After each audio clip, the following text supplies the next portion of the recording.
Good morning बच्चों।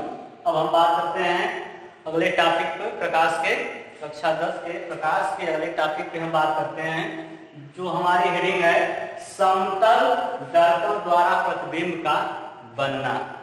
समतल दर्पण द्वारा प्रतिबिंब कैसा बनता है उसके बारे में हम चर्चा करेंगे।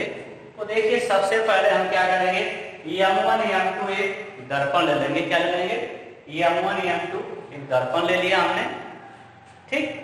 अब चित्र के अनुसार बात करेंगे। M1 M2 एक दर्पण है, उस दर्पण के कुछ दूरी पर O एक बिंदु वस्तु है, एक वस्तु रखी है। O एक वस्तु रखी है। O वस्तु का या O वस्तु से आने वाली किरणें दर्पण के A बिंदु, यहाँ पे क्या है, ये बिंदु नीचे में लिख दिया हम, यहाँ पे ये बिंदु पर पड़ती है, ठीक। तो ये अभिलंबवत पड़ती हैं। क्योंकि ये अभिलंबवत पड़ती हैं, इसलिए इनका परावर्तन उसी मार्ग में हो जाता है, उसी मार्ग में हो जाता है। अर्थात OA आपतित किरण हुआ और AO जो है उसका परावर्तित किरणें होगा। समझ गए सब लोग? यानी उस बिंदु का आपतन और आपतित किरण और परावर्तित किरण दोनों एक ही पर है, ठीक। अब हमें क्या ज्ञात करना है? प्रतिबिंब, यानी हमें जो OA यानी OA जो है हमें सिद्ध करना है AB के बराबर, या इसको हमें लाना है, ठीक। तो देखिए हम क्या करेंगे, अब हम चित्र के अनुसार डिफाइन कर रहे हैं। देखिए, O से एक किरण हमने OB लिया और उसका जो है एक परावर्तित किरण होगी जो BD है। अब हम OB और BD पर एक अभिलंब डालते हैं जो BN या NB उसको हम पढ़ सकते हैं, ठीक।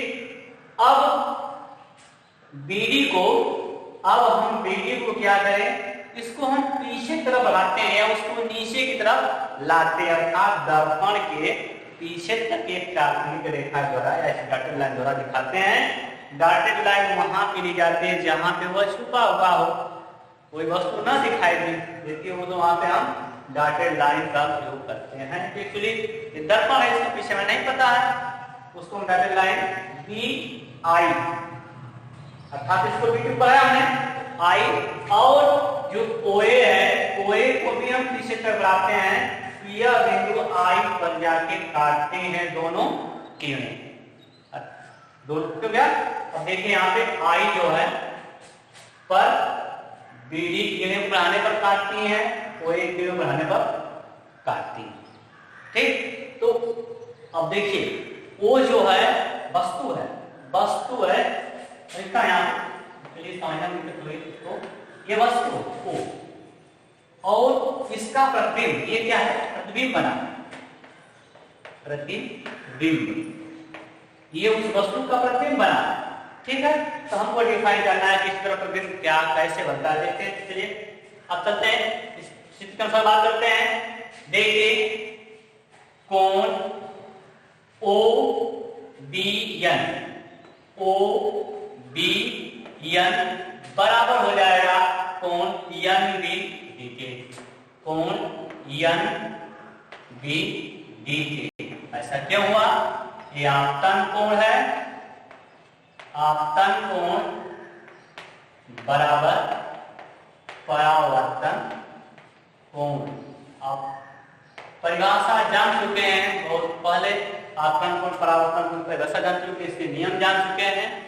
तो आपतन कोण के नियम के पहले के अनुसार क्या है, आपतन कोण बराबर परावर्तन, ठीक। अब हम चलते हैं, ये दोनों आपस में क्या हो गए, बराबर हो गए। अब देखिए कोण, ध्यान देखिए BOA या देंगे AOB लिखें, AOB, यह बराबर होगा, ध्यान देखिए, कोण OBN के, कोण OBN के। ऐसा क्या करेंगे, मैथ में पढ़ चुके हैं, एकांतर कोण, यह दोनों क्या हो जाएंगे, एकांतर कोण। क्या कराएंगे, यहाँ पे देंगे हम एकांतर कोण के द्वारा, ठीक।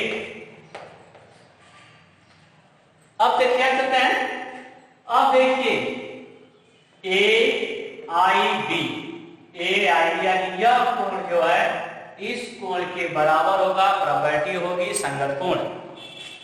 संगत कोण क्या होगा? संगत कोण। तो लिखेंगे और कोण ए आई बी बराबर कोण एन बी डी, ये हो जाएगा संगत कोण। क्या हो जाएगा? संगत कोण। इसलिए हम लिख सकते हैं कोण AO B बराबर, यानी इस कोण को हम इस कोण के बराबर लिख सकते हैं, क्योंकि देखिए ध्यान से, यह कोण आपस में दोनों बराबर है और यही कोण इस कोण के बराबर है। ध्यान दीजिए, तो हम इस कोण बराबर लिख सकते हैं और यही कोण जो है इस कोण के बराबर है। समझ गए? लिख सकते हैं सो इसलिए कोण ए ओ बी बराबर कोण ए आई बी। समझ गए? अब लेते हैं त्रिभुज।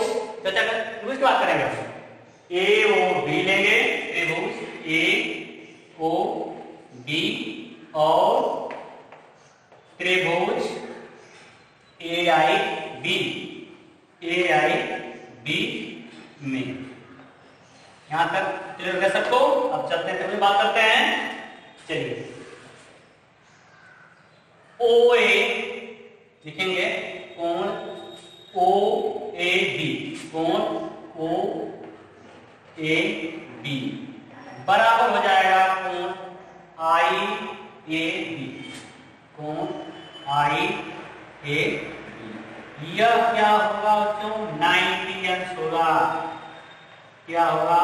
90 अंश संपूर्ण होगा। ध्यान से देखिए, आई ए बी 90 अंश होगा, साथ साथ ए ओ बी भी 90 अंश का कोण बनेगा। अब देखिए ए बी देखा है ना? चलिए पहले इसको देखते हैं। और कोण ए ओ बी बराबर कोण ए आई बी हो गया। अब हम किसी भुजा के लिए लिखते हैं, ए बी बराबर ही लिखते हैं, ए बी बराबर भुजा ए बी बराबर ए बी। यह दोनों त्रिभुजों में उभयनिष्ठ भुजा है। क्या है? उभयनिष्ठ भुजा है। लिखेंगे। अब यहां से मैं चलता हूं, यहां पर बनाता हूं, आपको दिखाता हूं। उभयनिष्ठ भुजा है, इसलिए कोण ए ओ बी ए ओ बी सर्वांशम हो जाएगा त्रिभुज ए आई बी के। ठीक, इसलिए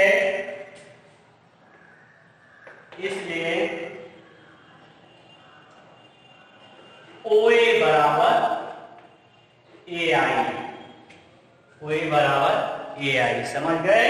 अर्थात दर्पण से जितनी दूरी पर वस्तु होगी, ठीक, उतने ही दर्पण से ठीक अभिलंबवत दूरी पीछे की ओर, अभिलंबवत दूरी पीछे की ओर वस्तु का प्रतिबिंब बनेगा, वस्तु का प्रतिबिंब बनेगा। अब हम इस वस्तु को आगे पीछे करते हैं तो हमारा प्रतिबिंब भी आगे पीछे होगा। जो क्या सबको समझ गया सब लोग? ओ ए वस्तु, अर्थात ओ वस्तु है तो वह दर्पण से जितनी दूरी पर होगी, प्रतिबिंब उतने ही दूरी, यानी लंबवत, देखिए लंबवत है, उतने ही दूरी पे यह लंबवत दर्पण के पीछे बनेगा। समझ गए? यदि हम वस्तु को आगे पीछे करते हैं तो प्रतिबिंब भी हमारा आगे पीछे ही बनेगा। अब आगे हम बात करते हैं। आप चलिए, यहां तक सब लोग स्पष्ट हो गया? अब आगे चलते हैं टॉपिक पे हम। देखिए यहाँ पे हमारा, अब हम आगे चर्चा करेंगे गोली दर्पण के प्रकार। पढ़ चुके थे हम लोग समतल दर्पण, गोली दर्पण, तो हम यहाँ आगे बात करते हैं गोली दर्पण के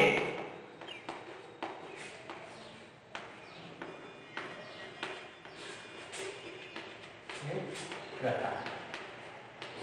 गोली दर्पण जो है ये दो प्रकार के होते हैं, ये दो प्रकार के होते हैं। पहला जो होता है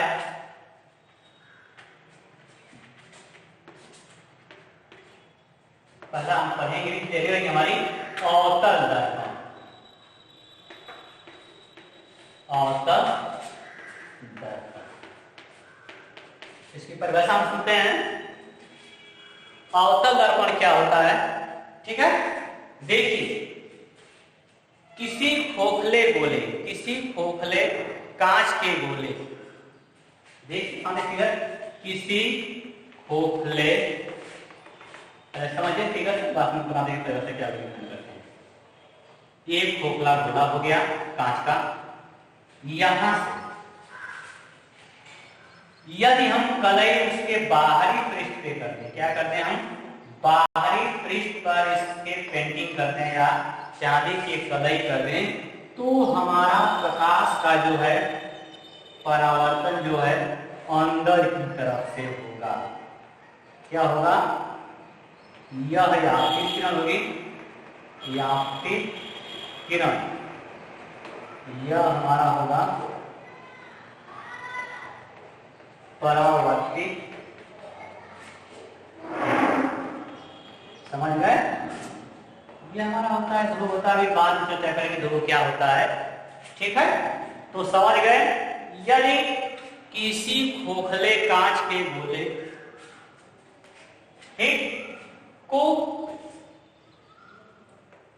काट लिया जाए या उसमें थोड़ा सा टुकड़ा कर लिया जाए और उस टुकड़े के उभर यानी उभरे हुए भाग पर हम कलई कर दें। ये देखिए उभरा हुआ भाग है, उभरे हुए भाग पर हम कलई कर दें या चांदी का पॉलिश कर दें, तो हमारा प्रकाश का परावर्तन उसके अंदर भाग से होता है। क्या होता है, अंदर भाग से होता है। इसे हम क्या कहेंगे, अवतल दर्पण कहेंगे। क्या कहेंगे, अवतल दर्पण इसे हम कहेंगे।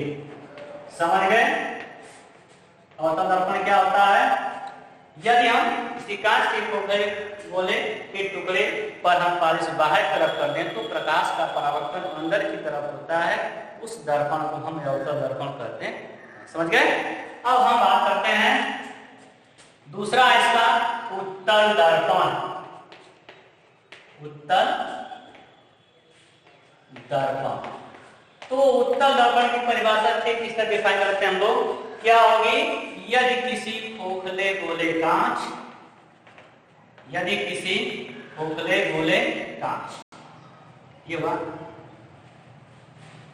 ठीक से कटे हुए भाग, यानी यहां देखिए मैं इसको जो फन कर रहा हूं ये कटा हुआ भाग हो गया, कटे हुए भाग पर यदि कलई हम अंदर की तरफ कर दें, क्या करें, अंदर की तरफ इसकी हम कलई कर देते हैं या पेंटिंग कर देते हैं, तो प्रकाश का परावर्तन जो है वह बाहर की तरफ से होगा। क्या होगा, बाहर की तरफ से होगा। ऐसे दर्पण को हम उत्तल दर्पण कहते हैं। ये हो जाएगा आपतित किरण, ये क्या हो जाएगा, आपतित किरण, यह हो जाएगा परावर्तित किरण। समझ गए, आपतित किरण क्या होती है जान चुके हैं आप, समझ गए कि अवतल दर्पण या उत्तल दर्पण की परिभाषा तो लो, फिगर भी सामने है, सबको स्पष्ट हो गया। अब हम चलते हैं, कुछ परिभाषाएं हैं, ठीक है बच्चों। अब नेक्स्ट वीडियो अगले मिलेगी।